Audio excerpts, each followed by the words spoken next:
20 things we could do in the 1980s but can't anymore. Ever wonder what everyday life looked like before smartphones and streaming? The 80s were full of quirky habits, forgotten gadgets, and odd traditions we'll never experience again. From foil-wrapped snacks to airplane ashtrays, this trip down memory lane might just surprise you. Let's revisit the things we used to do back when life was a little simpler and a lot more hands-on. Big box TVs. There was a time when watching TV wasn't just about clicking a remote. It was about patience, effort, and sometimes a little elbow grease. Back before cable or streaming, we relied on good old rabbit ears to catch a signal. You'd twist and turn those skinny antennas, sometimes wrapping them in foil like some kind of high-tech magic trick. And for the really dedicated, a big metal antenna on the roof was the ultimate signal booster. Just hope the wind didn't knock it out of place. And then came the RF modulator. If you wanted to watch a movie on your VCR, you had to connect this little black box between the player and your TV. Flip the switch, tune the TV to the right channel, and hope everything synced up. It sounds like a hassle now, but back then, that was just how it worked. And who could forget the classic TV slap? When the screen got fuzzy or the sound went out, a quick smack to the side often brought it right back. Why did it work? Who knows? But it felt like magic. Now we have sleek, flat screens and endless streaming options. But there's a certain charm in remembering when TV watching felt more like an adventure. Rotary phones. Telephones have come a long way, haven't they? These days, almost everyone has a smartphone tucked in their pocket. But not too long ago, the phone was a fixture in the house, usually sitting on a table or hanging on the wall. And if you grew up in that era, you probably remember the rotary phone, the one where you had to stick your finger in a hole and spin the dial for every number. It wasn't fast, but there was something satisfying about the click, click, click as the dial spun back. Later came the push-button phones, and if you were lucky, the cordless kind that let you walk around the house, until the battery died. But even those had their quirks. Remember the coiled cords? No matter how careful you were, they'd always end up in a tangled mess. And back then, there was no contact list. If you didn't know someone's number by heart, you flipped through a phone book or pulled out that little handwritten address book. And let's not forget long-distance calls. Calling someone out of town used to cost real money, so those calls were short and sweet.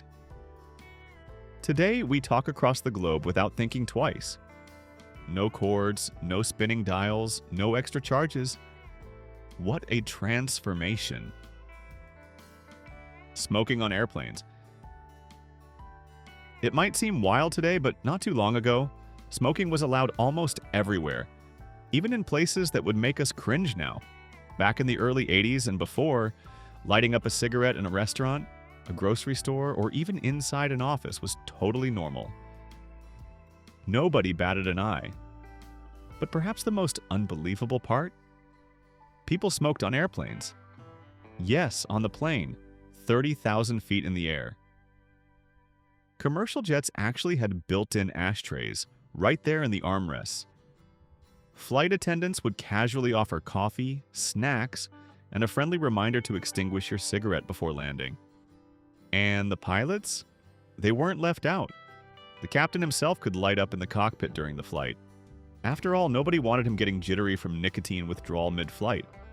The cabin would fill with that unmistakable smoky haze, and somehow, we all just accepted it. Families with kids, business travelers, elderly folks, everyone sat together sharing that recycled smoky air. It's a far cry from the strict no-smoking rules we have today.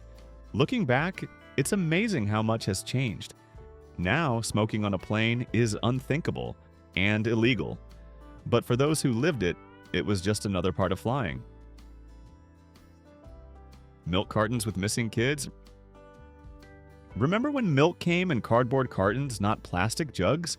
And not just any cartons. Those half-gallon ones you'd pull from the fridge with that little folded spout on top. But it wasn't just about the milk. On the side of so many of those cartons, there was something a lot heavier. A photo and a name under the words, "Have you seen me?" These were missing children, And this was one of the main ways the public learned about them. You'd be sitting at the breakfast table pouring milk over your cereal and suddenly be face to face with a child who had vanished. It was a powerful, sobering message that stuck with you. This campaign started in the 1980s and quickly became part of everyday life. It made missing kids feel real, and it gave families hope that someone might recognize a face. Nowadays, we have Amber Alerts, social media, and 24-hour news cycles, but back then, a milk carton was the only platform some of these children had. That image of a missing child next to your morning toast, it's something you don't forget. A different time and a different kind of awareness. Full-service gas stations and leaded fuel. Think back to a time when pumping gas wasn't a do-it-yourself chore. You'd pull up to a station, roll down your window, and someone would be right there to help. They'd pump your gas, wash your windshield, check the oil, and you didn't have to lift a finger. Full-service gas stations were the norm, not the exception. It felt like a bit of luxury, even if you were just filling up the family sedan. And the fuel? That was leaded gasoline.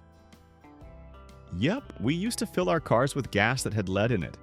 It wasn't just common, it was standard. Back then, no one really talked about the health risks or the environmental impact. It wasn't until years later that regulations phased it out and unleaded fuel became the law of the land. But for those who remember, leaded gas had its own smell, its own sound. Cars ran a little differently back then. And here's the kicker. Gas was cheap. Filling up a muscle car didn't break the bank. In fact, $10 could get you a full tank, maybe even a snack and a soda. It's almost unthinkable now, but that was just normal life. 55 miles per hour, national speed limit. If you were driving in the US during the 70s and 80s, you probably remember the nationwide 55 miles per hour speed limit. And chances are you didn't love it. That big black and white sign with 55 on it was everywhere, from busy interstates to long stretches of empty highway. And let's be honest, it felt like crawling, especially on roads where cars were built to go much faster. It made even short trips feel like they took all day. This speed limit was introduced in 1974, not to slow people down for safety, but as a response to the oil crisis. The government believed that lowering speed would help save fuel, and in theory, it did. But drivers hated it. Truckers, commuters, road trippers, everyone grumbled about how painfully slow it felt, especially on those long, open stretches where it was safe to go much faster. Enforcement was strict too. Getting caught speeding even a little over the limit could mean a hefty ticket. And while safety advocates supported it, most drivers were thrilled when the federal mandate was finally lifted in the 90s. Today, with speed limits reaching 70 or even 80 in some states, that old 55 feels like a distant, sluggish memory. Saturday morning cartoons. Back in the 80s, Saturday mornings were pure magic for kids. It was the one day of the week we'd bounce out of bed early. Not for school, but for cartoons. There were no streaming services, no YouTube, no pausing or rewinding. If you missed your show, that was it. Maybe you'd catch it again in reruns months later. So we planned ahead. We'd flip through the TV guide like it was a treasure map, marking the times for our favorite cartoons.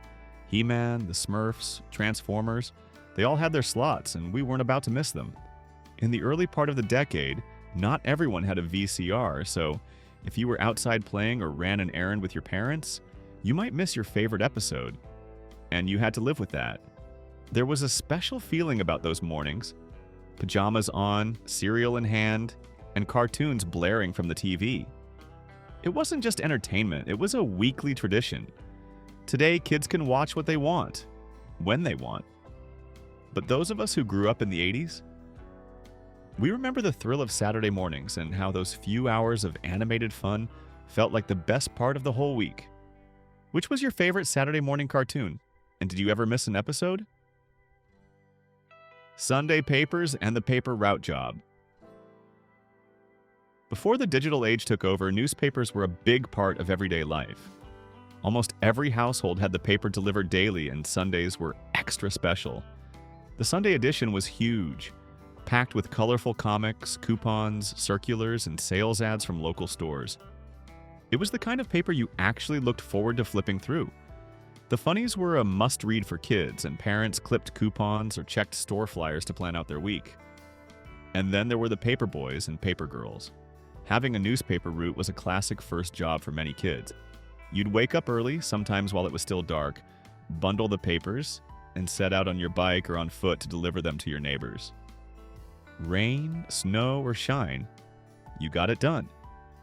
It taught responsibility, time management, and the value of hard work. Plus, a few tips at the end of the week didn't hurt either.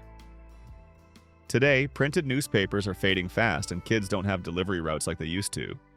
But for those of us who lived it, those thick Sunday papers and early morning deliveries were a memorable part of growing up.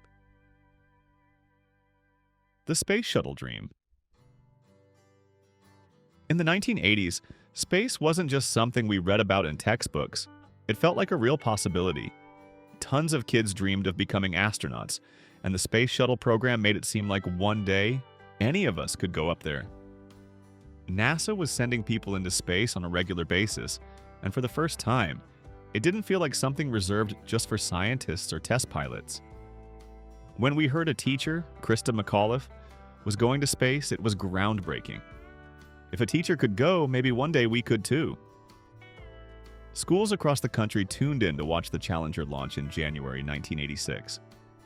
We were excited, hopeful, and proud, but then everything changed in an instant.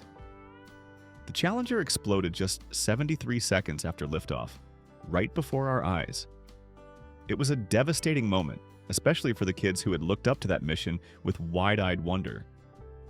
Our dreams of space travel didn't die, but they definitely got quieter. The shuttle program eventually ended, and with it, a big chapter of our childhood hopes closed. We may not have made it to space, but we'll never forget how much we believed in the dream. Chickenpox Parties. Back in the 70s and early 80s, there was a strange but common parenting strategy, the chickenpox party. Now, don't let the word party fool you. It wasn't balloons and cake. It was more like a controlled exposure event. When a kid in the neighborhood came down with chickenpox, other parents would bring their children over to visit. The idea was simple. Get it over with. Let your kid catch chickenpox young when it was less dangerous, and avoid the risk of getting it later in life when complications were more serious. Sometimes the exposure was direct. Kids would play together, share toys, even sleep in the same room. Other times, if a parent didn't want to bring their child, they would go visit the sick kid, touch a few things, and then come home and pass it along through close contact. As odd as it sounds today, this was a planned effort. Parents wanted to time it right. Definitely not during Christmas break, family vacations, or school exams. These days, we have vaccines that make chickenpox rare and mild, but back then, this was just how it was done. A strange little chapter in parenting history. Messy, itchy, but practical in its own way. Boredom before screens. Growing up in the early 80s or earlier meant one thing was guaranteed. Boredom. And not the I've watched everything on Netflix kind of boredom. We're talking real, old school, sit around and stare at the wall boredom. When you went shopping with your parents, there were no tablets, no cell phones, and definitely no earbuds playing your favorite tunes. You just tagged along, wandered the aisles, and maybe poked at stuff you weren't supposed to touch. At the doctor's or dentist's office, it wasn't any better. There were no TVs blasting cartoons, no iPads loaded with games. Just you, a row of chairs, and the sound of soft, slow elevator music playing overhead. If you were lucky, and I mean really lucky, there might be a copy of Highlights magazine on the waiting room table. But chances were someone else had already circled the hidden pictures and solved the puzzles, leaving you with the leftovers. And yet, somehow, we survived. That boredom sparked imagination. It taught us patience. We daydreamed, people watched, or counted ceiling tiles. Today's kids might have endless entertainment at their fingertips, but there was something oddly special about having nothing to do and learning to make your own fun. Scented soaps and carpet fresh. If you lived through the 80s, then you know. We were serious about keeping our homes clean and smelling fresh. Vacuums back then were big, loud, and had those puffed-out cloth bags that would heat up and give off a warm, dusty scent as soon as you turned them on. And nothing said clean house like sprinkling a generous layer of carpet fresh on the rug before vacuuming. It gave the room a much nicer smell until, of course, the vacuum bag exploded mid-clean. Then it was clouds of dust and chaos everywhere. To keep the house smelling good between cleanings, there were potpourri warmers sitting in corners or plugged into outlets. They filled the air with floral or cinnamon scents, but after a while the goo inside would turn into a sticky mess that no one wanted to clean. If that didn't cut it, incense sticks were another option. You'd light one up to overpower lingering food smells, or cigarette smoke, which was common in many homes back then. And who could forget the decorative soaps in the bathroom? These fancy little flowers and shell-shaped soaps looked so nice in a glass bowl, but don't even think about using them. They were strictly for looks. Touching them was practically a crime in Mom's house. 1-800-Cartoon Hotlines. Back in the 80s, Saturday morning cartoons were already exciting, but then came those irresistible commercials. Call now to talk to your favorite cartoon character. Suddenly, kids everywhere were begging to call 1-800 numbers to chat with He-Man, Garfield, or the Ninja Turtles. The ads always said, "Ask your parents' permission." But come on, what kid actually did that? You'd sneak off to the kitchen phone, dial the number, and wait for the magic to happen. Sometimes it was a pre-recorded message. Other times you'd get stuck in some loop of silly voices. Either way, it was thrilling. Until the phone bill showed up. Those calls weren't free, some charged by the minute, and the longer you stayed on, the more expensive it got. Parents were not amused when they discovered a surprise charge for a conversation their kid had with a talking cartoon. It was one of the sneakier marketing tactics of the era, and it worked like a charm. Kids got a dose of fun, and parents got a dose of reality right there in the bill. Today, it's almost unthinkable, but back then, it was just another part of growing up in the wild, weird world of the 80s. Be honest now. Did you ever sneak a call to one of those cartoon hotlines and get busted when the phone bill came in? Living room staples of the 1980s. Step into any typical living room from the 1980s, and you'd find a treasure trove of iconic home decor and gadgets that defined the decade. First up, the old wooden console television. These weren't just TVs, they were furniture. Big, bulky, and heavy enough to throw your back out if you dared to move them. But they were the heart of the living room, where families gathered to watch primetime shows, Saturday morning cartoons, or late-night movies. Metal TV trays were another must-have. Perfect for those nights when dinner was more about convenience than the dining table. You'd pull one out, set it up in front of the TV, and enjoy your meal with your favorite sitcom? Some folks slid them under the couch, while others proudly displayed them on a special rack in the corner. And let's talk about the clapper. Clap on, clap off. It sounded silly, but deep down, we all wanted one. Just a clap and your lamp turned off? That was high tech. Living rooms were also filled with shiny brass decor. Lamps, plant stands, wall art, but keeping it polished was a full-time job. And don't forget ceramic figurines. Whether it was a painted cat or a DIY project from the craft store, if you made it, it went straight into the living room on display like a prized trophy. Foil-wrapped Hostess ding-dongs. If you were a kid in the 1980s, you know there was something special about Hostess ding-dongs. And no, we're not talking about the ones wrapped in plastic like today. We mean the ones in shiny foil. Just peeling back that metallic wrapper made you feel like you were opening a little treasure. There was a chill to them, like they had just come out of the fridge and the chocolate coating seemed richer, the cake fluffier. Was it really better, or was it just childhood magic? Who knows, but we swear it made a difference. These little treats were a staple in lunch boxes and after-school snack time. You'd trade a fruit cup for one in a heartbeat. There was no fancy branding or organic this and that, just good old chocolate cake, creamy filling, and that familiar foil that crinkled just right. They didn't need a rebrand. They were perfect as they were. Looking back, it's not just the taste we remember, it's the feeling. That moment of excitement when you opened one, the comfort of a familiar treat, and the simplicity of being a kid with a sweet tooth in a foil-wrapped world. The Erasable Pen Letdown. Back in the 80s, the erasable pen sounded like a dream come true. Write in ink, but erase your mistakes like a pencil?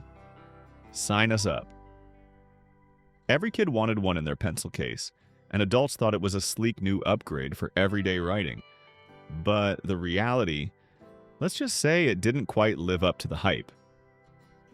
The ink was weird, sort of waxy and dull, and while the eraser could fade it a little, it didn't really erase clean.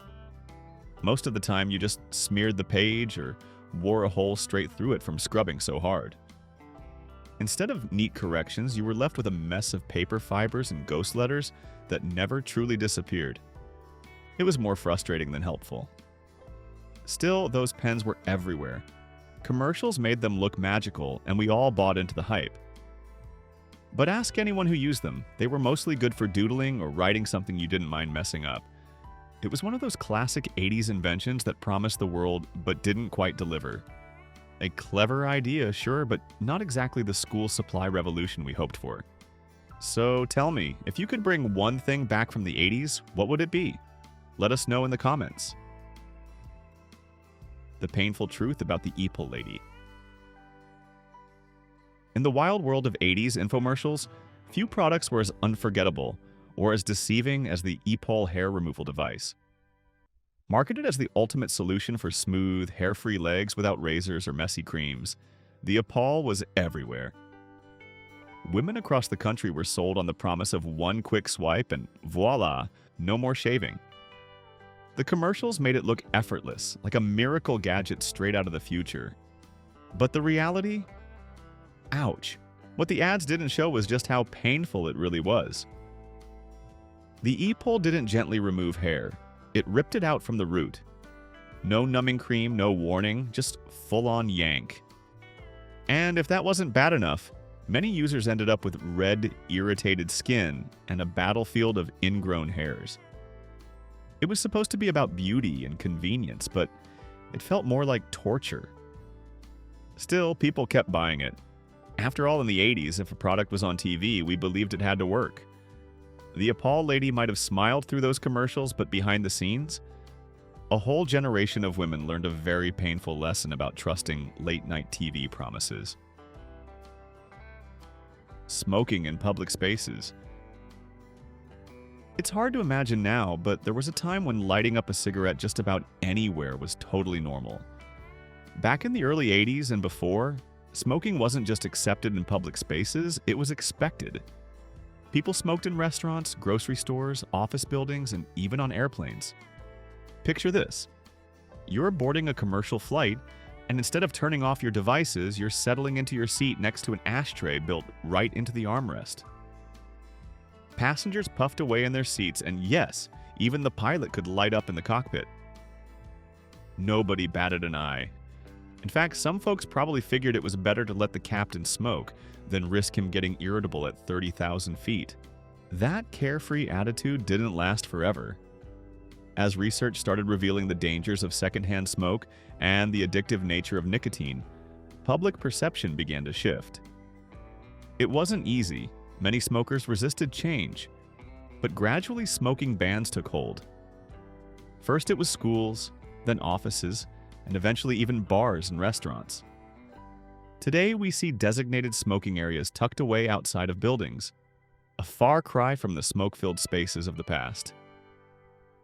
This change didn't happen overnight. It took decades of public health campaigns, scientific studies, and a society willing to rethink old habits. The transformation shows just how far we've come in creating healthier environments, and how powerful informed awareness can be. ShowBiz pizza and the magic of tokens. If you grew up in the 80s, going to ShowBiz Pizza was the event. It wasn't just pizza, it was a full-on sensory overload that lit up your imagination. The place was packed with blinking arcade machines, whirring ticket counters, music blasting from every direction, and of course, the legendary animatronic band, the Rockafire Explosion. Those robotic animals sang, danced, sort of, and made every birthday feel like a front-row concert. But let's talk about the real currency of ShowBiz, the tokens. Not just coins, gold-colored tokens that felt like you were holding treasure. You'd beg your parents for a few more, then rush to your favorite game to win as many tickets as humanly possible. Skee-ball, whack-a-mole, racing games, you name it, we played it. Then came the ticket counter, where you'd proudly trade in your crumpled, sweaty handful of tickets for a prize. Sure, maybe you only had enough for a plastic spider ring or a single Laffy Taffy, but to us, that felt like hitting the jackpot. It wasn't just a meal or a play area, it was a magical place where kids ruled the world for a day, and we had no idea how lucky we were to live it. Despite the gimmicks and growing pains, the 80s gave us unforgettable memories, bold style, and a way of life that just doesn't exist anymore. From Saturday morning cartoons to full-service gas stations, it was a one-of-a-kind decade. What do you miss most about the 80s? Drop your favorite memory in the comments, and as always, thanks so much for watching.